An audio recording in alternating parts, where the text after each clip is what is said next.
प्रशस्त वचन कहने का नाम सत्य है। हितकारी शब्दों के प्रयोग का नाम सत्य है। सीमित वचनों के कहने का नाम सत्य है। जो सामने वाले को प्रिय हो लगे और साथ में उसका हितकारी हो, उसका नाम सत्य है। उसके मनपसंद बात करोगे, जो शराबी उससे शराब की बात करोगे तो प्रिय उससे शराब लगेगी, लेकिन प्रिय होते हुए वो अहितकारी होगी। तो कौन सा प्रिय वचन सत्य है? जो हितकारी हो और जो मित यानी सीमित हो, उसका नाम सत्य है।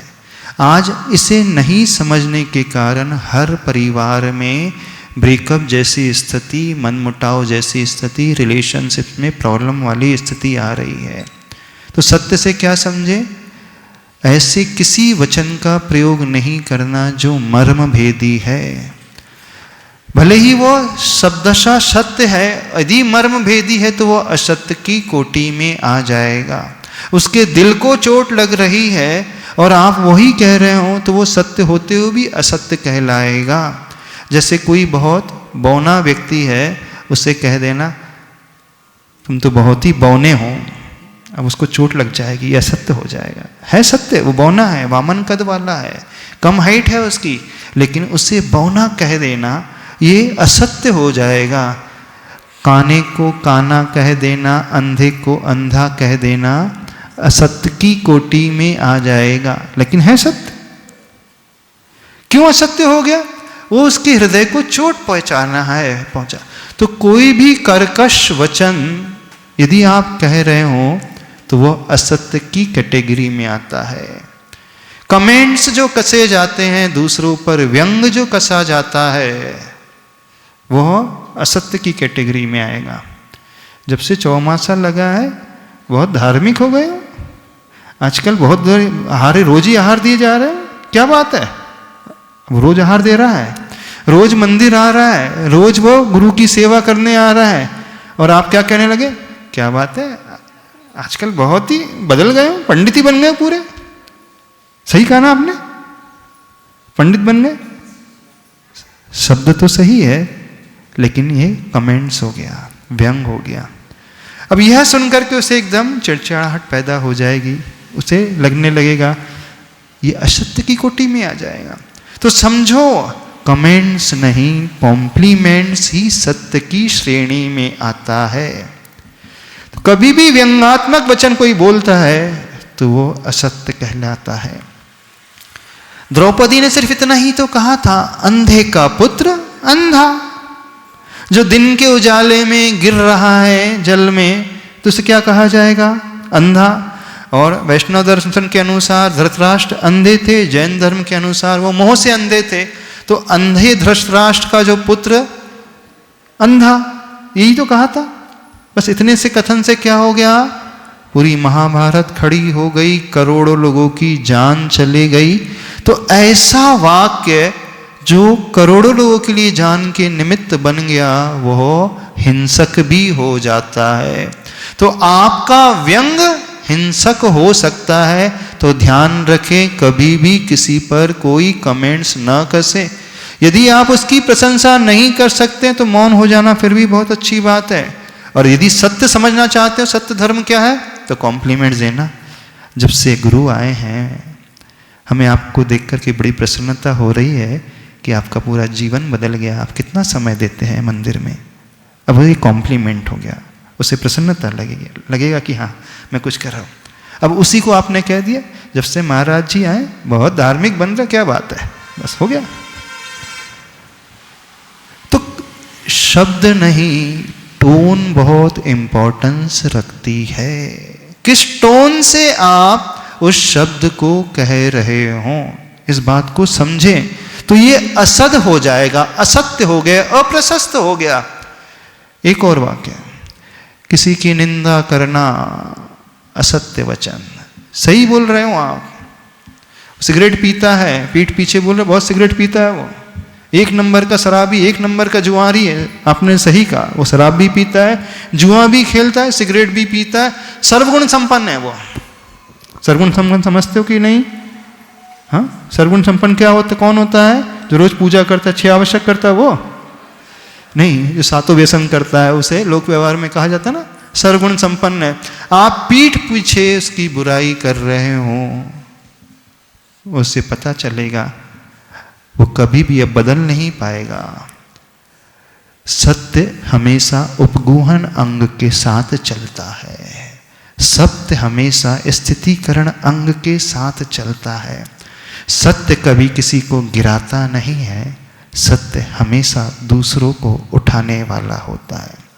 एक और असत्य वचन बता देते हैं, प्रायः अज्ञान और प्रमाद के कारण हर घर में लोग प्रयोग करते हैं, और विशेषकर माता करती, माँ और पिता भी करते हैं अपने बेटे को, 1 नंबर का गधा कहेंगा, इतने कम मार्क्स लेकर के आया स्कूल में। हाँ देख पड़ोसी वाला बच्चा कितना मार्क्स लेकर के आया, रोज 3-3 घंटे कोचिंग जाता है, ट्यूशन जाता है, दिन भर मोबाइल ही देखते रहता है, पिक्चर ही देखते रहता है, खेलते ही रहता है, बड़े होकर के रिक्शा चलाएगा तू? तुम्हारे जैसा बेवकूफ तो हमने कहीं नहीं देखा।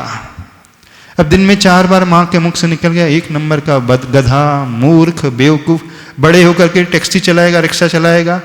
अब जब बच्चा दिन में 4 बार 10 बार सुनता है तो उसके सबकॉन्शियस माइंड में बैठ जाता है, माँ तो सही कहती है, हमेशा माँ के मुख से जो निकलता वही होता है। इसका मतलब है मैं बेवकूफ़ ही हूँ, मैं मूर्ख ही हूँ, मैं जिंदगी में कुछ नहीं कर सकता हूँ, मैं किसी योग्य नहीं हूँ। क्षमता होते हुए भी वह एकदम निराश हो गया, नेगेटिविटी में चला गया। आपके इस हतोत्साहित वचन को सुन करके अब उसका कैरियर स्पॉइल हो गया और उसकी लाइफ स्पॉइल हो गई, ये हिंसा हो गई, ये असत्य की श्रेणी में आ गई। अब माँ कहती है हमारा उद्देश्य उसे गधा थोड़ी बनाना है, हमारा उद्देश्य उसे सुधारना है, सही रास्ते में लाना है। सही रास्ते में लाने का ये तरीका नहीं होता है कि दिन में 4 बार नहीं 10 बार गधा गधा, मूर्ख मूर्ख, बेवकूफ, डफर, कुछ नहीं आता तुझे तो उससे तो अच्छा वो है, ये असत्य की कैटेगरी में आ जाएगा।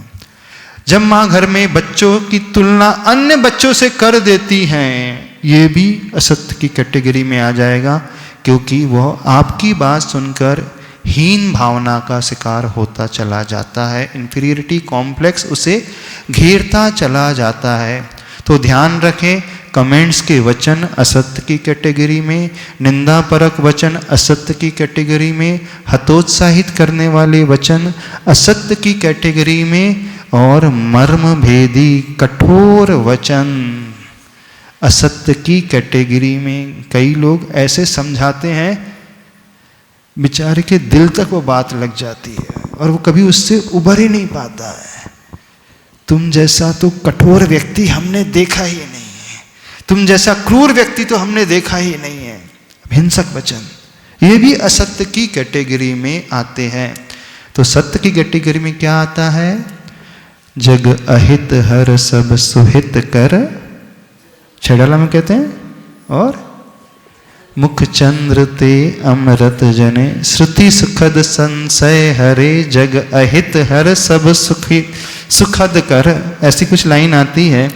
ने अहित को हरने वाले, सुख को करने वाले, संशय को हरने वाले, मुख चंद्र ते अमृत झरे, वो वचन जो है सत्य वचन की कैटेगरी में आते हैं।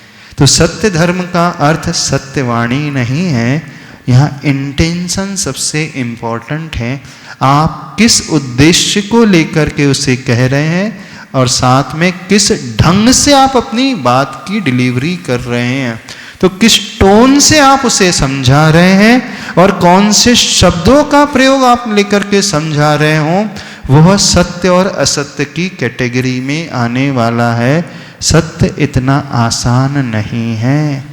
तो सत्य को यदि समझना है, सत्य धर्म को समझना है, तो आगम में सत्य धर्म अलग है, सत्य महाव्रत अलग है, वचन गुप्ती अलग है और भाषा समिति अलग है। 4 चीजें आती है आगम में। सत्य महाव्रत आता है, यानी असत्य नहीं बोलना, वहां बोलना कुछ नहीं गया, असत्य का प्रयोग नहीं करना है, सत्य महाव्रत में आ गया। और सत्य धर्म में क्या आ गया? साधु प्रशस्त जनेसु सत्य वचन कथनम इति सत्य, यानी सज्जन पुरुषों के बीच में सत्य वचन करना अपने शिष्यों को गुरु डांट रहे हैं तो वो सत्य धर्म में आ जाएगा। माँ बच्चे को सही तरीके से समझा रही है तो सत्य धर्म में आ जाएगा। और वो भाषा समिति में आएगा हित मित और प्रिय वचन, और वचन गुप्ती में आएगा अशुभ वचनों को टाल करके, शुभ और अशुभ को दोनों टाल करके एकदम शांत हो जाना, अथवा अशुभ को छोड़ करके शुभ वचन का प्रयोग करना। तो बहुत सारे लोग अपने आप को सत्य बिल्कुल सिद्ध करते हैं और वो कहते हैं कि हम एकदम स्ट्रेट फॉरवर्ड हैं, हम मन में कुछ नहीं रखते, तुरंत जवाब देने वाले हैं, तुरंत निपटाने वाले हैं। हम उन लोगों में से नहीं हैं जो पाल करके बरसों रखते और अंदर ही अंदर कुड़ते रहते हैं, घुटते रहते हैं, मन ही मन परेशान रहते हैं। हम तो स्ट्रेट फॉरवर्ड हैं, तुरंत जवाब देना, तुरंत रफा दफा करना और टेंशन फ्री हो जाना। तो स्ट्रेट फॉरवर्ड होना चाहिए क्या? स्ट्रेट फॉरवर्डनेस में कभी कहीं परेशानी नहीं है, परेशानी हमेशा ब्लंटनेस में है। ब्लंट समझते हो? ब्लंट व्यक्ति और स्ट्रेट फॉरवर्ड व्यक्ति दोनों में अंतर होता है। जो स्ट्रेट फॉरवर्ड व्यक्ति होता है वह अपनी बात को तुरंत तो कहेगा लेकिन पोलाइटनेस रखते हुए, विनम्रता का भाव रखते हुए कहेगा। और ब्लंटनेस में क्या जाता है, वहाँ वह एकदम कठोर शब्द का प्रयोग करेगा, हार्श वचनों का, हार्श वर्ड्स का यूज करेगा, तो वहाँ ब्लंटनेस आ जाती है। तो हम ब्लंटनेस नहीं लेकर के आए, स्ट्रेट फॉरवर्डनेस लेकर के आए। तो सत्य धर्म हमें विनीत भाव से अपनी वाणी का प्रयोग करना सिखाता है। पुणे में हमारे चतुर्मास हुआ था, हमने इस विषय में बोला था नॉन वायलेंट कम्युनिकेशन, NVC। बहुत अच्छा है सब्जेक्ट। अभी वो बुक आई है the quest for the happiness, उसमें ये सारे टॉपिक्स कवर किए गए हैं। तो प्रैक्टिकल तरीके से सत्य धर्म आदि क्या होता है, जब हम अपने व्यवहारिक जीवन में, डे टू डे लाइफ में जिनके साथ हमारे संबंध हैं, अथवा ऑफिस आदि में, अथवा समाज के क्षेत्र में, व्यापार के क्षेत्र में, जिनसे भी हम वार्तालाप करते हैं, वो इस ढंग से वार्तालाप हो कि सामने वाला हर्ट ना हो जाए, उसका ईगो हर्ट नहीं होना चाहिए, हमारी बात का असर उस पर हो। तो सत्य धर्म समझना हो तो जैसे आचार्य भगवान इतने बड़े पद पर रहते हुए भी किसी को समझाना होता था तो वो बहुत रिस्पेक्टेड वर्ड्स का यूज़ करते थे, रिस्पेक्टफुल वर्ड्स का यूज़ करते थे, आप करके संबोधन करते थे। एक बड़े व्यक्ति, छोटे व्यक्ति को, एक बच्चे को भी वो आप करके संबोधन करते थे, उससे बात करते थे। तो जैसे ही हमारे भीतर विनम्रता का भाव आ जाएगा, सामने वाला हमारी बात को बहुत इजीली एक्सेप्ट कर लेगा, वो हमसे मुख नहीं मोड़ेगा और स्वीकार करने वाला हो जाएगा और परिवर्तन उसके भीतर आने लगेगा। तो हम कम बोले, सीमित बोले और सार गर्भित बोले, और उसके लिए जो हितकारी हो उन शब्दों का जहाँ प्रयोग होता है वह सत्य धर्म की अंतर्गत आता है। तो जो इसे समझ लेता है वह अपने जीवन को बहुत व्यवस्थित बना लेता है। और ये भाव कब पैदा होता है, जब वह चिंतन करेगा कि अरिहंत नाम सत्य है, यानी जीवन में सबको एक दिन जाना है, उस सत्य को पाना है। तो वहाँ पहुँचे उससे पूर्व ही हम अपनी वाणी का सदुपयोग करना सीखें, हम अपने व्यवहार को प्रॉपर बनाना सीखें और हम अपने मन को सही व्यवस्थित बनाना सीखें। तो सत्य का अर्थ मात्र वाणी से अकेले होता है ऐसा नहीं, सत्य में मन, वचन और काय तीनों का सही प्रॉपर उपयोग होता है। यानी सही सोच सत्य वाली सोच मानी जाएगी, सही शब्दों का सही ढंग से और सही टाइम पर। एक बात और ध्यान रखना, जिस समय जो वाक्य, जो शब्द कहना है, भले ही आपके शब्द सीमित हैं, भले ही हितकारी हैं, लेकिन जिस समय नहीं कहने चाहिए उस समय आप कह दोगे तो भी वो असत्य की कैटेगरी में आ जाएगा। ने सही समय पे सही शब्द, सही तरीके से, सही सलीके से और सही उद्देश्य को लेकर के जो कहे जाएंगे वह सत्य की श्रेणी में आते हैं। समझ रहे हो कि नहीं? अब किसी की शादी चल रही है, फेरे पड़ रहे हैं और आप बोलो अरिहंत नाम सत्य है, सबकी यही गत्य है, क्या होगा? आपने गलत कहा क्या? अरिहंत नाम सत्य है कि नहीं? सत्य है, सही है ना? अब फेरे में पढ़ रहे हैं, आप बोले अरिहंत नाम सत्य है, दूसरा बोला सत्य की यही गत्य है, बेचारे का क्या हालत होगी बेचारे की? बताओ ये सही है कि गलत है, सत्य की असत्य है? सत्य वचन है, लेकिन किस टाइम पे और किस क्षेत्र पे उसने प्रयोग किया। तो द्रव्य, क्षेत्र, काल और भाव के ऊपर सत्य आधारित होता है। तो ध्यान रखें हम किस जगह कौन से शब्द का प्रयोग कर रहे हैं, किस समय कौन से शब्द का प्रयोग कर रहे हैं, किस व्यक्ति के साथ कौन से शब्द का प्रयोग कर रहे हैं और किस भाव से कर रहे हैं, इसके ऊपर पूर्ण सत्य आधारित होता है।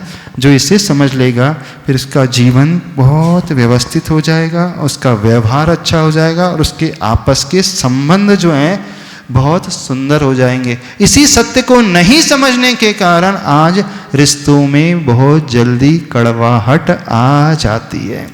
और ये भी है सत्य, उसमें भी आ जाएगा जिस समय मौन रहना वो भी एक सत्य की कैटेगरी में आ जाएगा, और जिस समय बोलना उस समय बोला तो वो सत्य की कैटेगरी में आ गया। जब नहीं बोलना था हमने सही बोल दिया, सही ढंग से बोल दिया तो भी असत्य की कैटेगरी में आ गया, और जब बोलना था उस समय मौन रहे तो भी वह असत्य की कैटेगरी में आएगा। तो सत्य बहुत वास्ट टॉपिक है, इसे बहुत अच्छे से समझने की कोशिश करें और अपने जीवन को और अपने व्यवहार को और संबंधों को सुव्यवस्थित बनाने की कोशिश करें। तो जैन धर्म सत्य को इस प्रकार से परिभाषित करता है। तो आचार्य परवन ने जो परिभाषा दी बड़ी गजब की, असद अभिधानम अनृतम, जो सूत्र है ना, असद यानी अप्रशस्त वचन ही झूठ है, प्रशस्त वचन ही सत्य की श्रेणी में आते हैं। तो प्रशस्त वचन अहिंसक वचन होते हैं, प्रशस्त वचन सारगर्भित वचन होते हैं, प्रशस्त वचन जो होते हैं सत्य वचन होते हैं, प्रशस्त वचन जो हैं हितकारी वचन होते हैं, प्रशस्त वचन जो है प्रियकारी वचन होते हैं। कई बार कठोर शब्दों का प्रयोग भी सत्य की श्रेणी में आता है, जैसे माँ बच्चे को सही लाइन पे लाने के लिए डांट रही है तो वो भी सत्य की श्रेणी में आ जाएगा। समझना, यहाँ पर हितकारी है लेकिन हो सकता है उसे अप्रिय लगे, लेकिन उद्देश्य यहाँ पर सही है, गुरु शिष्य को जोर से बोल रहे हैं तो वह भी सत्य की श्रेणी में आ जाएगा, क्योंकि उसी डांट के माध्यम से वह शिष्य अपने शिथिलता को त्यागेगा और सही आचरण को बनाने वाला होगा। तो सत्य को बड़ी गंभीरता से समझने की आवश्यकता है, और तभी हमारी साधना, हमारी चर्या, हमारा जीवन जो है बहुत व्यवस्थित बन करके निखर करके आता है।